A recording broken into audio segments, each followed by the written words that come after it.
The old man's finally dead. $3 million is ours. I froze outside the guest bedroom door, blood turning to ice as my Aunt Stella's voice rang out clear as day. It was the third night since Grandpa went missing, our whole family desperately searching, and she was celebrating? "Stella, keep your voice down." Uncle David's voice trembled. "What if someone hears?" "So what? No one can prove anything. The old guy wandered off in a blizzard. It was an accident, David. An accident!" I heard the clink of champagne glasses. They were toasting. While my dad was still out there calling search and rescue teams, while my mom's eyes were swollen from crying, my aunt and uncle were celebrating my grandfather's death. My hands shook. I pulled out my phone, hit record, and pressed my ear against the door. If you're watching this, hit subscribe right now because what I discovered about this murder plot will make your blood boil. And trust me, the twist at the end will satisfy you to your core. Let me tell you from the beginning how the two most ruthless people I've ever met plotted to kill my grandfather, and how justice found them in the most satisfying way possible. My name is Emily Henderson, 28, an elementary school teacher in Seattle. My family wasn't wealthy, but my grandfather, Drake Henderson, a 76-year-old self-made man who built a successful logistics company from nothing, had an estimated net worth of $3 million. $3 million. Enough to turn people into monsters. In his old will, that money was split equally between his two sons, my dad James and my uncle David. But everything changed when David married Stella 5 years ago. Stella Moreno, 35, was an attractive woman with glossy brown hair and sun-kissed skin. She knew exactly how to charm Grandpa, cooking his favorite meals, taking him to doctor's appointments, buying gifts for every occasion. She even learned Italian to speak with him in the language my late grandmother used. At first, we all thought Stella was the perfect daughter-in-law, but I, with the suspicious nature of a teacher who'd seen every parental manipulation tactic, started noticing something off last Thanksgiving. That day, the whole family gathered at Grandpa's house in Bellevue, a spacious 2-story with a backyard full of maple trees. Everyone was preparing dinner when I overheard Stella's voice from Grandpa's study. "You need to convince him to change the will. We deserve more than that." Her voice was tight with tension. "Stella, not now. Dad's still healthy," Uncle David replied. "So what if he's healthy? He's 76, David. We can't wait forever. What has your brother done to deserve half? We're the ones taking care of him." I stood outside the door, cold creeping through me. Not because of what she said, but how she said it. Calculating, cold, without an ounce of affection. Like Grandpa was just an investment that needed to pay out. From that day, I paid closer attention. I noticed something disturbing. Whenever my parents visited Grandpa, Stella always had a reason to interrupt. Suddenly, he had a doctor's appointment, or unexpected guests arrived, like she was deliberately isolating him from my dad. But before I could do anything, the first blizzard of winter hit, bringing with it a plot more sinister than I could have imagined. In early December, Uncle David invited Grandpa for a weekend getaway at a cabin rental in the Cascade Mountains, near Leavenworth. Stella was going too. They said they wanted to enjoy the early snow, and Grandpa, who always loved nature, agreed immediately. My parents weren't invited. When Mom asked, Stella said, "It's a small cabin, only room for 3. Next time we'll all go together." I felt uneasy watching Uncle David's Jeep Cherokee roll away from Bellevue that Friday morning. Grandpa waved through the window, his smile bright as always. I didn't know it would be the last time I'd see that smile for many days. But I took a photo of that car. An unconscious habit, or maybe intuition, made me press the shutter. That photo would later become crucial evidence. Sunday afternoon, my parents' phone rang shrilly. I was helping Mom prepare dinner when I heard Dad shout from the living room, "What? That's impossible!" Mom and I rushed out. Dad held the phone, his face white as paper. "Dad's missing," he gasped. "David just called. Dad went for a walk alone this morning and hasn't come back. They're searching now." Mom screamed, "What? There's a blizzard. Why would they let him go alone?" My blood ran cold. My worst fear had come true. Less than 10 minutes later, Uncle David and Aunt Stella appeared at our door. David's eyes were red-rimmed, his clothes muddy with snow. Stella looked tired too, but I noticed she wasn't crying. Not a single tear. "We searched everywhere," David said, voice breaking. "Search and rescue is heading up there, but the blizzard's massive. They said survival chances aren't high." Mom collapsed into a chair, sobbing. Dad stood frozen, his hands gripping the chair back until his knuckles went white, and I stood behind them, staring at Aunt Stella. She sat on the sofa, arms crossed, eyes distant, cold, remote, and completely without worry. And then, just for a moment, I saw the corner of her mouth lift. A fleeting smile. So quick I almost thought I imagined it. But I didn't. For 3 days, my parents barely slept. Dad drove to the Cascades every day, joining the search and rescue teams combing the area around the cabin. Mom stayed home, constantly calling police stations, hospitals, even nearby shelters. I took time off from teaching to help. We printed hundreds of flyers, with Grandpa's photo, posting them throughout Leavenworth and Seattle. Every call from police made my heart stop, but they all brought bad news. Nothing found yet. Meanwhile, David and Stella frequently visited my parents' house. They brought food, offered empty condolences, but I noticed something. They never mentioned joining the search themselves. "David, why don't you go up there with James?" Mom asked on day 3. I can't face that place," David answered, wiping tears with the back of his hand. "I feel so guilty about Dad." Stella sat beside him, rubbing his shoulder, then said quietly, "He's blaming himself so much. I think we should prepare for the worst." "Prepare?" Mom looked at her sharply. "Dad's not dead." "Of course I'm just being practical," Stella replied coldly. "But under Washington law, if someone goes missing in life-threatening circumstances, after 7 years the family can petition for legal death declaration. We need to know that to arrange finances." The room went silent. Dad stood up, face flushed. "Dad's been missing 3 days, and you're already talking about finances?" "James, you misunderstand," David quickly interjected. "Stella just wants to help." But I didn't think so. I looked into Stella's eyes and saw something dark, calculating. She was waiting for confirmation of Grandpa's death. It was the 3rd night. David and Stella stayed at my parents' house because it was late. My exhausted parents went to bed early.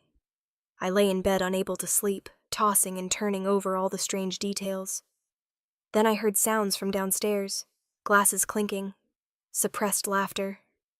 I crept down the stairs, seeing light from the living room. Stella's voice carried out, crystal clear. "The old man's finally dead. $3 million is ours." I stood paralyzed. My heart pounded like it would burst. "Stella, keep your voice down," David's voice trembled. "What if someone hears?" "So what? No one can prove anything. The old guy wandered off in a blizzard. It was an accident, David. An accident!" I pulled out my phone, hit record, and pressed my ear to the doorframe. "But what if they find Dad?" David said, voice shaking. "They won't," Stella stated confidently. "A blizzard that big, in the middle of the wilderness. The body's probably buried by now. By spring, when they find it, there won't be any evidence left. Stop worrying." "I'm still scared. Scared James will suspect." "James suspect what? He's just a weak man who won't confront his own brother. And Emily, that girl's smart, but she has no proof. We've been careful. No trace left behind." Stella giggled. "And after we get the inheritance, we'll pay off all our debts, expand the company, and live like royalty." "David, you deserve this. Your brother's looked down on you for years, but now you'll be twice as rich as him." I gritted my teeth, tears streaming down. I'd recorded the whole conversation, 3 full minutes, clear as day, undeniable. But I couldn't confront them yet. I needed to stay calm. I needed the police. I quietly returned to my room, emailed the recording to myself, and uploaded it to Google Drive to ensure it wouldn't be lost. Then texted Dad. "Dad, I need to see you and the police first thing tomorrow. Urgent. Don't say anything to Uncle David." The next morning, Dad and I met Officer Martinez at the police station. I played him the recording. After listening, Officer Martinez looked grave. This is significant evidence, but I need to verify more. Can you tell me any other details? Dad pulled out the wool scarf. I found this in the trash at the cabin. It's a scarf Dad treasured, knitted by my late mother 20 years ago. He'd never throw it away. I added, and I have a photo of Uncle David's Jeep when they left, taken at 6 a.m. Friday. But according to their statement, they arrived at the cabin at 4 p.m. What were they doing for 10 hours? Officer Martinez nodded. We'll investigate thoroughly, and I'll request a review of David and Stella Henderson's financial records. If there's clear motive, we can prosecute. 2 days later, police called David and Stella in for official statements.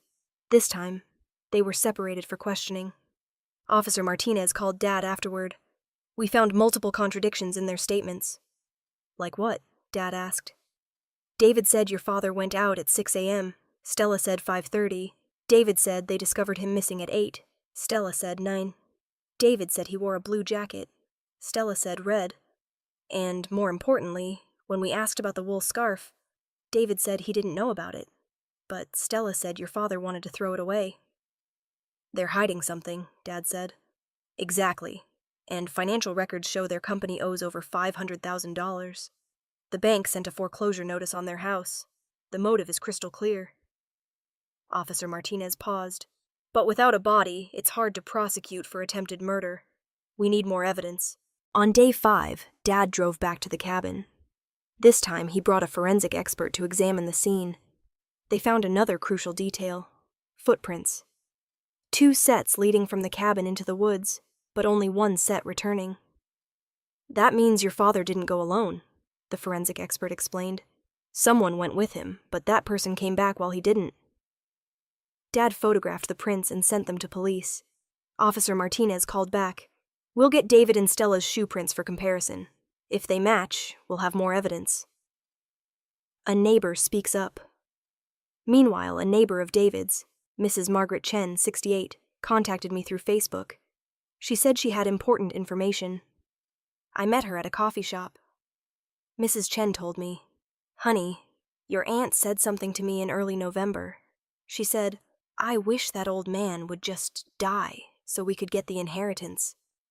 I thought she was joking then, but now that I hear about your grandfather missing, I'm horrified.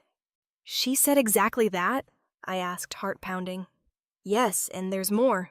The day before they left, I saw her buy a book about survival in the wilderness. I asked why, and she said to know how people die in the woods. I thought it was strange, but didn't dare say anything. I documented Mrs. Chen's statement and asked her to be a witness. That evening, David and Stella visited my parents' house again. They didn't know the police were investigating deeper. When Mom brought out the wool scarf and asked about it, Stella's reaction made me shudder. Oh, that old thing? She said casually. Dad said it was worn out, wanted to toss it. I was just helping him. That's impossible, Mom cried. Dad would never throw this away. It's a memory of his mother. Stella shrugged, face cold. I'm telling the truth. If you don't believe me, that's your problem.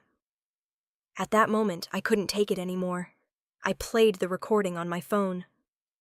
The old man's finally dead. $3 million is ours. Stella's voice rang out from my phone speaker, clear and undeniable. The room went dead silent. Stella's face went white. David stood up, trembling. You recorded us? Yes, I said coldly. I recorded everything, and I've already given it to the police. Stella screamed, You bitch! You had no right! That's invasion of privacy. Under Washington law, I had every right, I replied. Two-party consent only applies when there's an expectation of privacy. You were talking loudly in someone else's living room. No privacy. And this is evidence of a crime, so it's completely legal. Dad stood up, pointing at Stella. You're hiding something, I'm sure of it. David also stood, face ashen.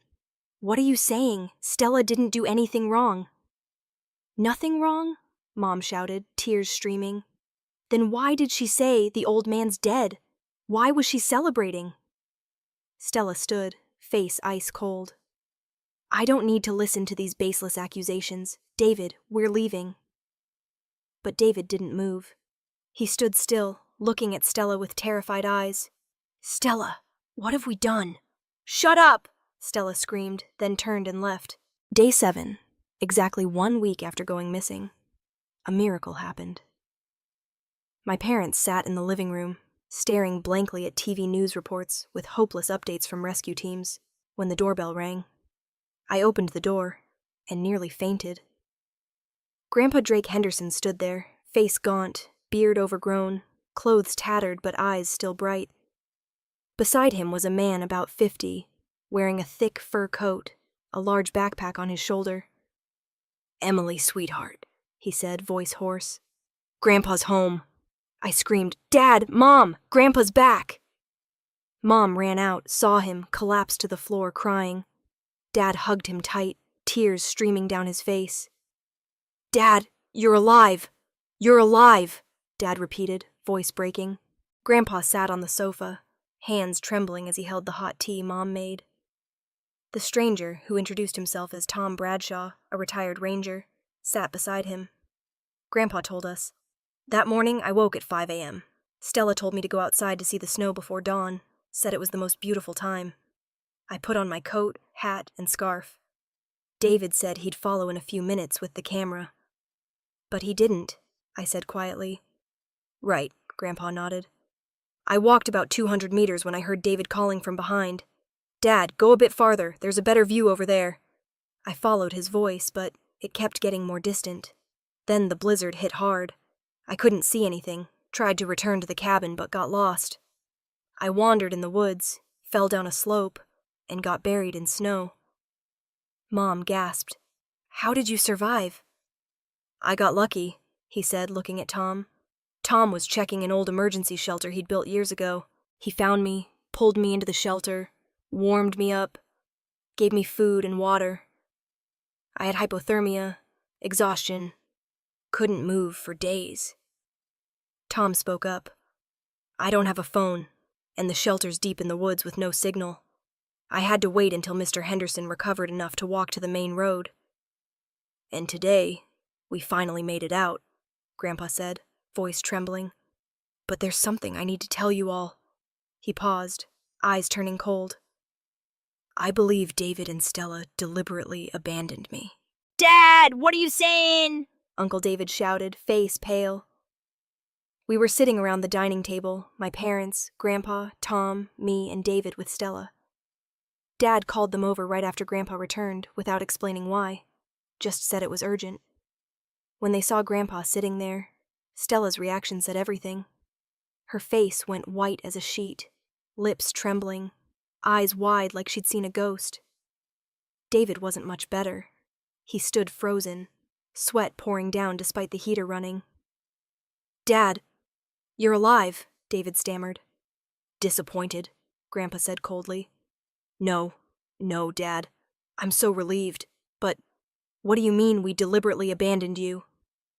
Grandpa stood, pulling from his pocket a phone, his own phone. "Tom helped me find it in my coat. It still works, and I checked the message history." He opened the phone, showing everyone. It was a text conversation between David and Stella, sent the night before the trip. "Stella, tomorrow's the opportunity. Blizzard's coming. No one will find him." David, "I'm so scared. What if we get caught?" Stella, "We won't. We just need to make sure he goes far from the cabin. Nature will handle the rest." David, "So I lead him away, then you stay at the cabin?" Stella, "Exactly. You call him to go farther, then quietly come back. No one will know." The room fell into absolute silence. Stella bit her lip, face ashen. David shook his head frantically. "No, it's not like that. Stella was just joking." "Joking?" Mom shouted. "Joking about murder?" "Dad, I'm sorry." David fell to his knees, tears pouring. "I didn't want to do it, but Stella said we needed money. The company was hemorrhaging. The bank was foreclosing on our house. Stella said if you all passed away, we'd inherit and solve everything." "And you believed her?" Dad said, voice ice cold. "You were willing to kill your own father for money?"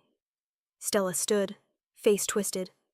I didn't force him to do anything. David volunteered. Shut up.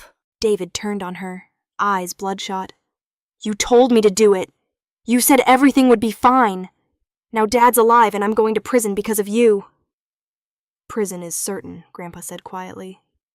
I've already contacted my attorney, Richard Caldwell. He'll represent me in prosecuting you both for attempted murder and elder abuse. 3 weeks later, the trial took place at King County Superior Court in Seattle. The courtroom was packed, not just with our family, but dozens of reporters and curious citizens after the case made the news. I sat in the front row next to my parents. Grandpa sat at the witness table, face solemn.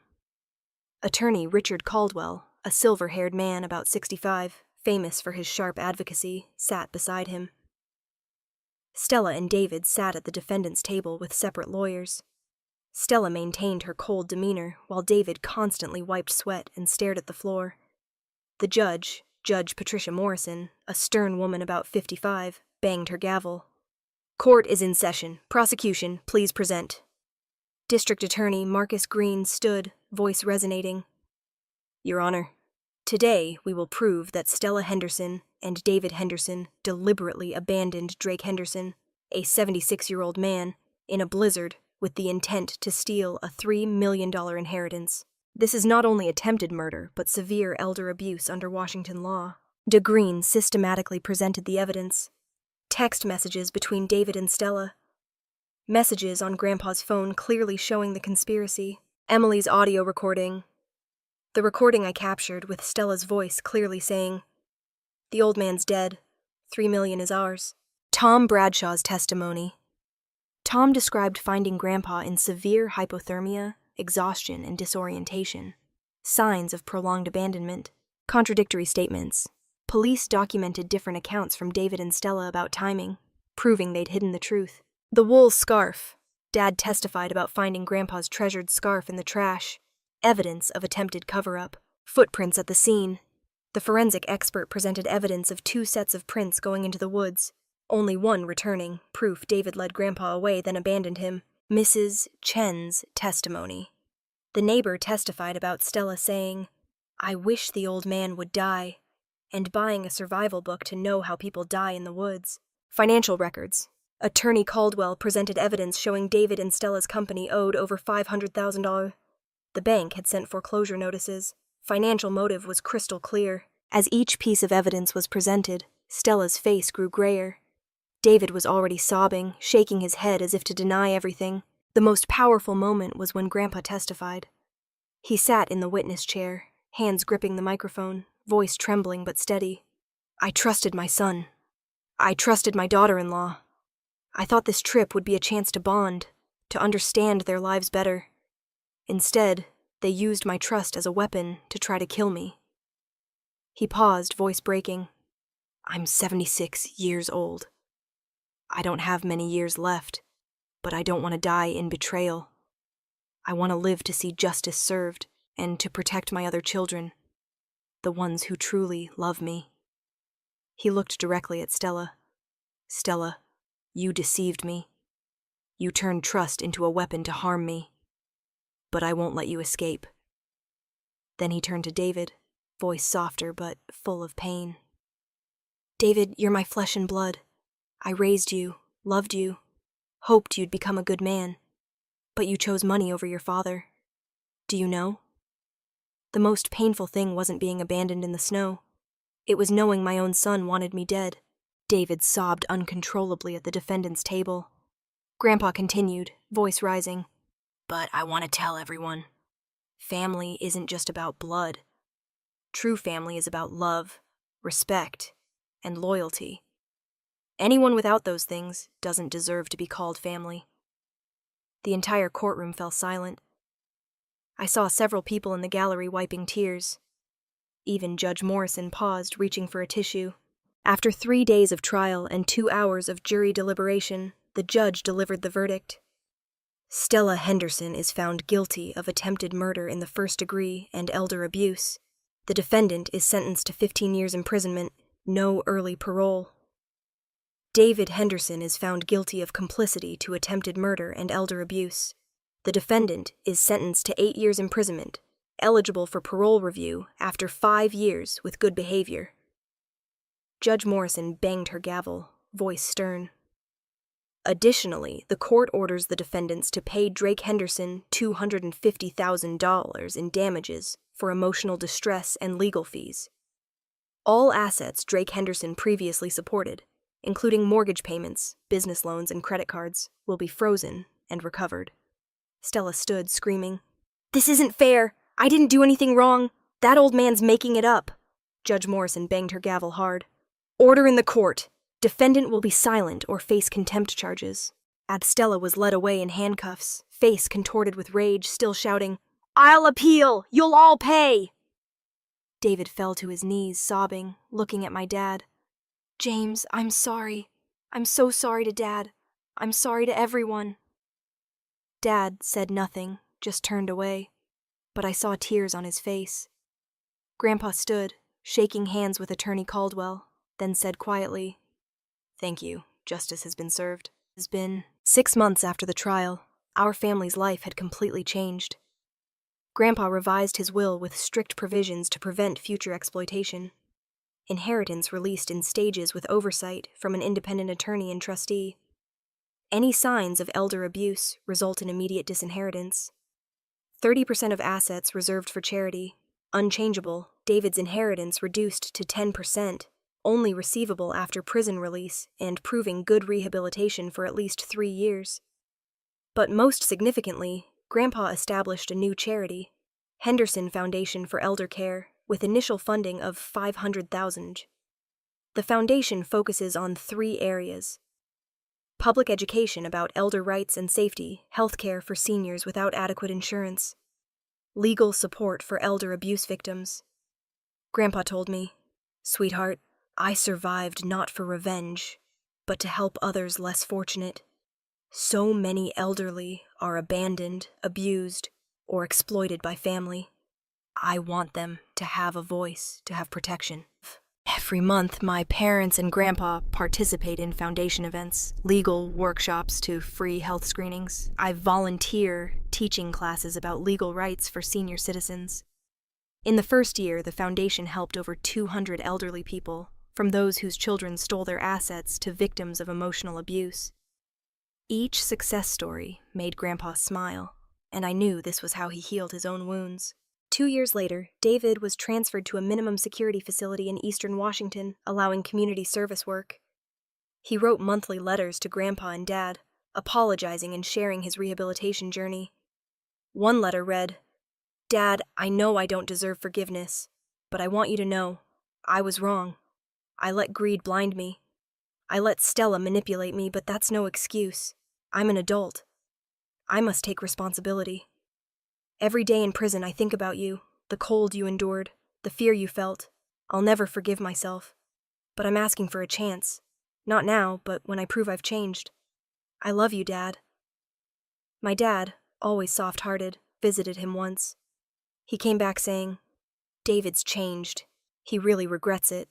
He's learning carpentry, wants to start over after release. He says he wants to spend the rest of his life making amends." Grandpa didn't visit but said, "If David proves he's truly changed, I'll give him a chance. But not now. Trust takes time to rebuild, and I'm not sure I'll live long enough to see that day." I held his hand. "You'll live a long time. We need you." As for Stella, she showed no remorse. She appealed twice, both rejected. Each time her lawyer requested sentence reduction, Grandpa refused. "Stella doesn't deserve forgiveness," he said.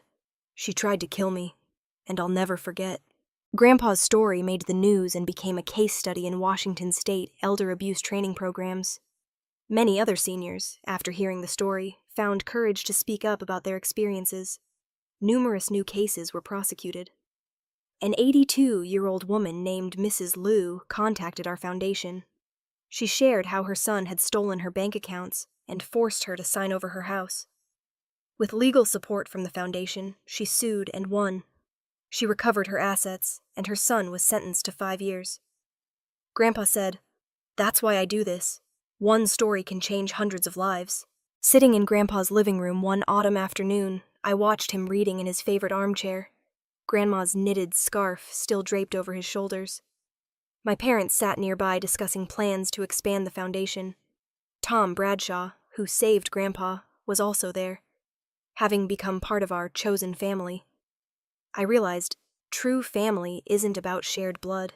It's about people who genuinely care, respect, and protect you. True family is where you can safely trust, not where you fear betrayal. And sometimes, the best family is the one you choose. People like Tom Bradshaw, a stranger who saved Grandpa's life. Or attorney Richard Caldwell, who fought for justice.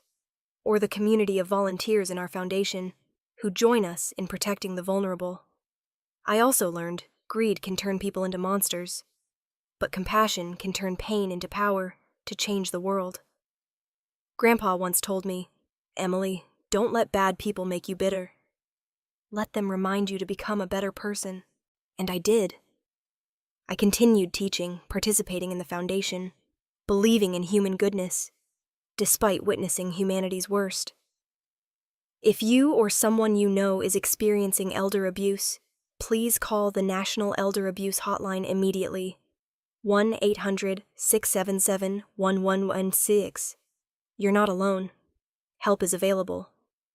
And remember, speaking up isn't betraying family. It's protecting someone you love. If you enjoyed this story, please like and subscribe for more incredible true stories. Share your thoughts in the comments. If you were Grandpa in this situation, would you forgive your son? Or have you witnessed or experienced elder abuse? I'd love to hear your perspective. Leave a comment and please share this video so more people recognize the warning signs of elder abuse. Together, we can protect the vulnerable elderly in our communities.